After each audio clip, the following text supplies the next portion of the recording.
សួស្តីអ្នកនរគ្នាថ្ងៃនេះខ្ញុំមានវីដេអូមកបង្ហាញមួយទាក់ទងជាមួយការ convert ពី file PDF អក្សរខ្មែរទៅជា text ដែលយើងអាចដាក់ចូលក្នុង Word ឬក៏ប្រើប្រាស់ទូទៅបានណាអញ្ចឹងខ្ញុំមាន file នេះមួយ file PDF អញ្ចឹងយើងអាច edit ឬក៏អីបានទេអញ្ចឹង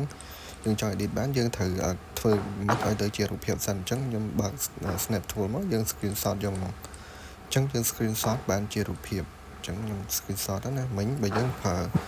shortcut ក៏បានយើងប្រើ search ក៏បានយើង search Snap Tool មកចេញហើយអញ្ចឹងដូចខ្ញុំ search ចេះ Snap Tool អូខេបន្ទាប់ពីយើងនេះយើង search ហើយយើង screenshot យកទៅបានជារូបភាពមួយ screenshot មកធម្មតាដែលយើងចង់បានអញ្ចឹងហើយអញ្ចឹងយើងអាចចុច save មក save ដាក់ទៅទីតាំងណាមួយដែលយើងងាយស្រួលនៅក្នុងការប្រើទៅរកដើម្បី upload ចូលទៅជា text អញ្ចឹងខ្ញុំ save ខ្ញុំបង្កើត folder មួយដាក់ឈ្មោះ text មក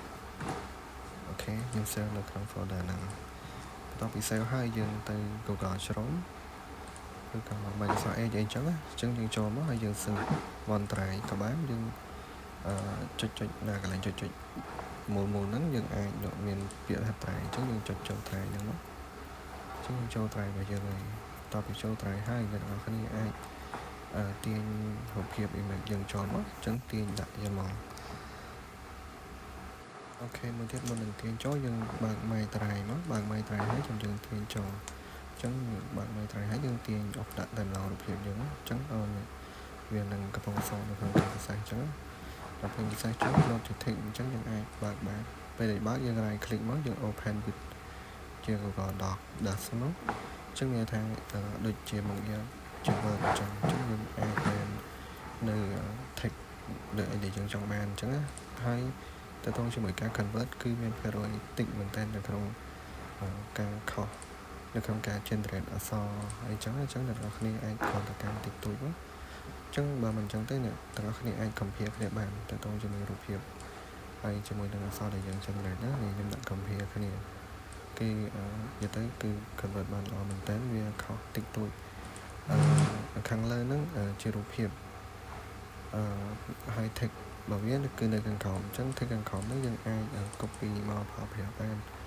យើងអាច copy យើងអាច edit ឬក៏ save អីនៅលើហ្នឹងបានទាំងអស់យើងអាច copy ទៅដាក់លើ Word ឬក៏ send ទៅចេញទៅក្រៅតាម Telegram ឬក៏ប្រើប្រាស់ផ្សេងទៅគឺលឿនមែនតើអញ្ចឹងអ្នកនរគ្នាគ្រាន់តែ upload ចូល OneDrive ចំណាយពេលតិចតួចវាក្នុងការប្រសេសអញ្ចឹងបន្ទាប់ពីហ្នឹងមកអ្នកនរគ្នាអាចប្រើប្រាស់ text នឹងបានវាប្រសើរជាងនៅក្នុងការយើងសរសេរដោយដៃអញ្ចឹងបើសរសេរដោយដៃយូរអញ្ចឹងវីដេអូរបស់ខ្ញុំមានតែប៉ុណ្ណេះទេថ្ងៃហ្នឹងអរគុណអ្នកនរគ្នាសម្រាប់ការទស្សនាវីដេអូរបស់ខ្ញុំ